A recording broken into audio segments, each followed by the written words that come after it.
बिस्मिल्लाहिर्रहमानिर्रहीम। अस्सलाम वालेकुम एवरीवन। कैसे हैं आप सब लोग? उम्मीद करती हूँ सब लोग खैरियत से होंगे। आज मैं बनाने जा रही हूँ मिक्स वेजिटेबल कबाब।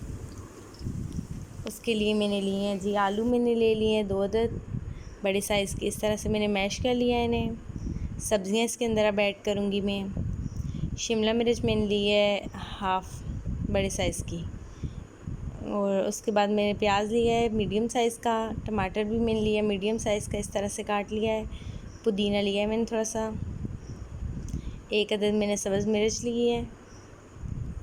बंद गोभी ली है थोड़ी सी, और धनिया लिया है थोड़ा सा। इन सब सब्ज़ियों को मिक्स कर लेंगे ऐसे। अब थोड़े से मसाले ऐड करूँगी मैं। लाल मिर्चों का पाउडर मैंने लिया है जी 1 टीस्पून। 1 टीस्पून मैंने हल्दी पाउडर लिया है। 1 टीस्पून मैंने कुटी हुई मिर्चें ली हैं लाल वाली। 1 टीस्पून मैंने गरम मसाला लिया है। 1 टेबलस्पून नमक ऐड किया है इसके अंदर। अब इन सब चीज़ों को मिक्स कर लेंगे। थोड़ी सी अजवाइन भी डाल दें 1 टीस्पून। इन सब को मिक्स कर लेंगे।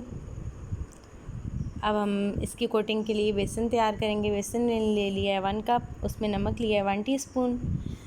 लाल मिर्ची मैंने ऐड की है 1 टीस्पून। हल्दी पाउडर भी मैंने ऐड किया 1 टीस्पून, और धनिया ऐड कर दिया है 1 टेबलस्पून तकरीबन। इन सबको मिक्स कर लेंगे। अब इन सबको मिक्स कर लेंगे और इसके अंदर पानी ऐड करेंगे। पानी हम थोड़ा थोड़ा डालेंगे, एकदम से ही सारा नहीं डाल देना। थोड़ा थोड़ा पानी ऐड करेंगे। ये देखें जी, ऐसे थोड़ा थोड़ा, बिल्कुल थोड़ा थोड़ा पानी ऐड करना है। दूसरी तरफ मैंने कबाब बना लिए हैं, ये देखिए जी इस तरह से।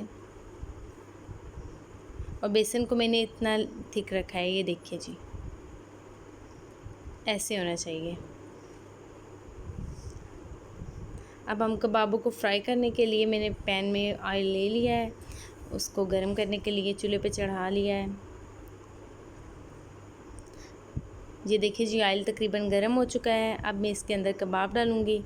कबाब को मैंने डिप करना है बेसन के अंदर, और फिर इसे फ्राई पैन में डाल देना है। ये देखिए जी ऐसे।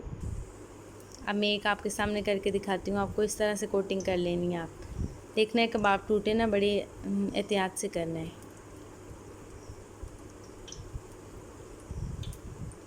ये अपने बच्चों को आप लंच बॉक्स में दें। बहुत ही हेल्दी कबाब हैं, बहुत मज़े के होते हैं, अंदर से जूसी जूसी होते हैं। सारे कबाब मैंने डाल लिए तकरीबन। अब मैंने फ्राई करूँगी, फिर डिश आउट करके आपको दिखाती हूँ। ये देखिए जी माशाल्लाह इनकी शक्ल कितनी अच्छी आई है। आप लोग ज़रूर ट्राई कीजिएगा इस रेसिपी को। बहुत ही मज़े के होते हैं कबाब, अंदर से बहुत जूसी जूसी होते हैं, बच्चे भी पसंद करते हैं। इस रेसिपी को ज़रूर ट्राई कीजिएगा और मुझे दुआओं में याद रखिएगा। कमेंट्स भी कीजिएगा कैसी बनी ये रेसिपी, और अपना बहुत सारा ख्याल रखिएगा। अल्लाह हाफ़िज़।